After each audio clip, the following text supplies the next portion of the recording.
So on our last day of our trip on the island, we left Ucluelet and drove up across the island and stopped at a place called Sprout Lake. And there's a place called Taylor Arm Provincial Park. There's a campground there as well, but you can see there's this beautiful lake. And when we looked around, we found that there's a path down to the water. And I was like, let's take the foil down there and check it out.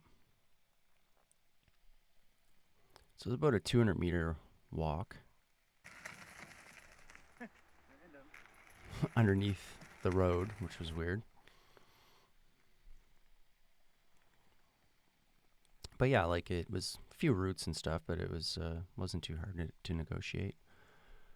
Lucky we had this cart, which comes in handy for hauling foil stuff around to beaches and stuff. I did have my launcher with me, it's pretty heavy. Weighs like 35 pounds, so it was definitely worth it once we got there. It's a beautiful spot.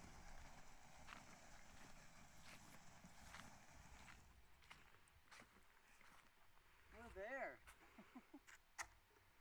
Crystal clear water. So I set up the platform in the water, and I had one or two failed launches, but I wanted to go around this island, which is a private island. And yeah, I mean, it's a pretty long ride. But I was curious to see what's around the other side, and there is a house on that island too. So somebody lives there in the summer, I guess. They have their own dock, and yeah, we could see someone on that island just having a coffee, and probably they woke up and were like, what is that?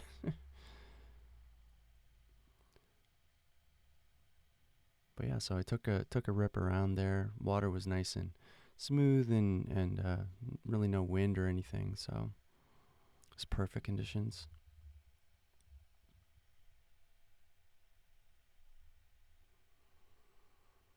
You did it.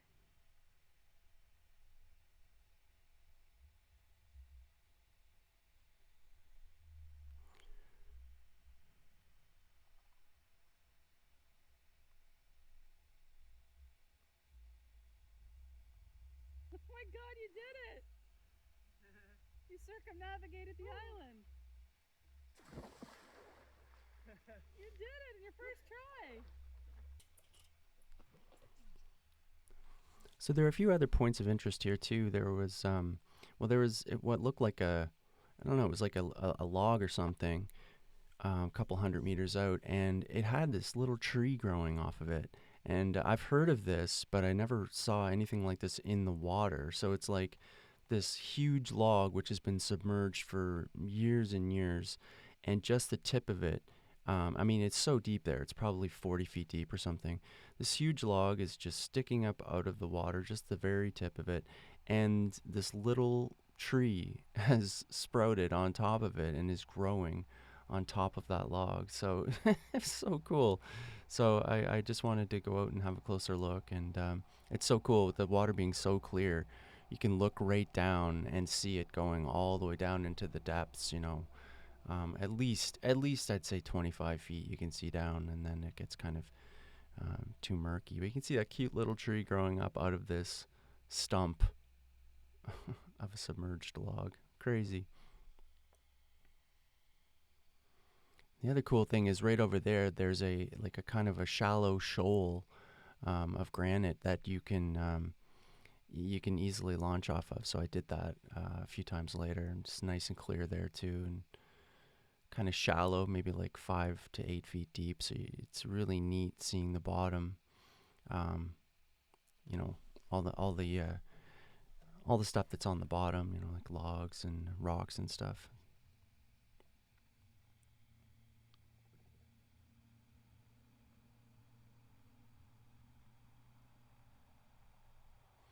You can see I'm having a little bit of trouble controlling the foil because I was using an Ypra Surf Stab, which is quite a bit shorter than the Veloci and the fluid that I'm used to using. So there are pros and cons to using that, especially for long distance pumping. But I really do like it though, so it was a lot of fun.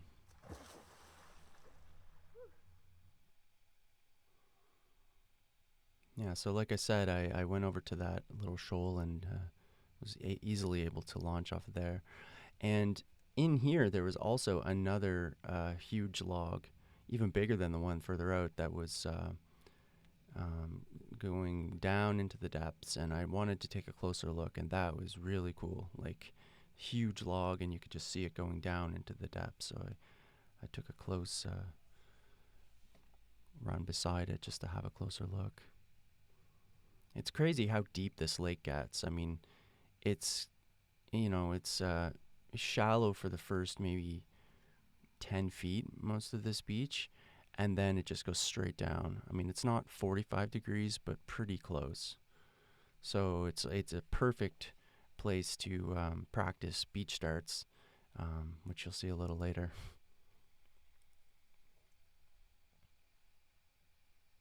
I had so much fun on this lake, though.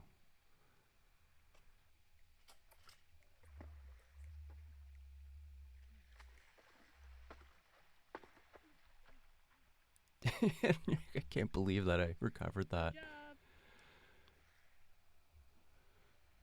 I guess that's one of the things I find about this Ypra Surf Stab. You can snap it hard to get lift, so you can get yourself out of these crazy situations. Like, um, I mean, I was under the water there 2 or 3 times, and managed to pull it out.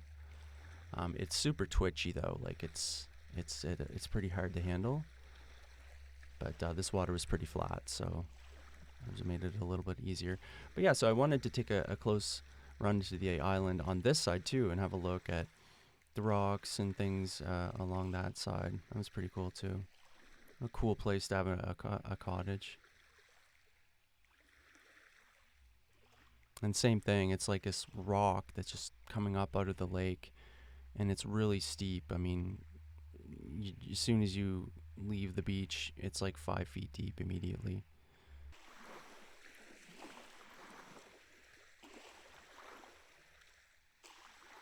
So I'd ripped around quite a few more runs too, had an absolute ball.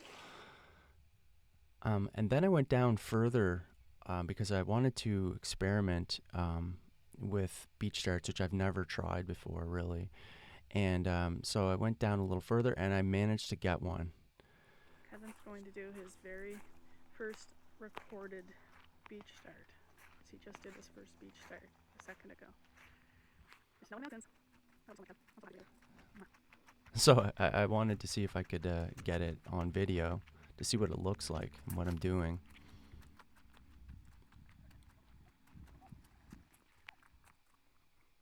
Like right there, it's like 3 feet deep there. Right there, it's like already 1 foot deep. So it's like a pretty steep.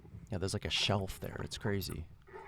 It's like very shallow, and then just goes off a cliff. And I was in about 4 to 6 inches of water there.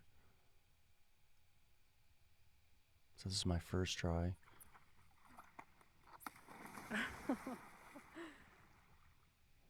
Almost. Like right here, it's already 4 feet deep. 3 feet, knee deep, ankle deep. He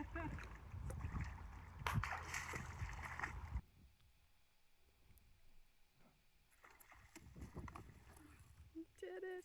Oh, he didn't do it. Right here, it's like 10 feet deep. That's crazy. It's like a 45-degree angle. So after those 2 attempts, I knew I was going to be able to get it. I just had to dial it in.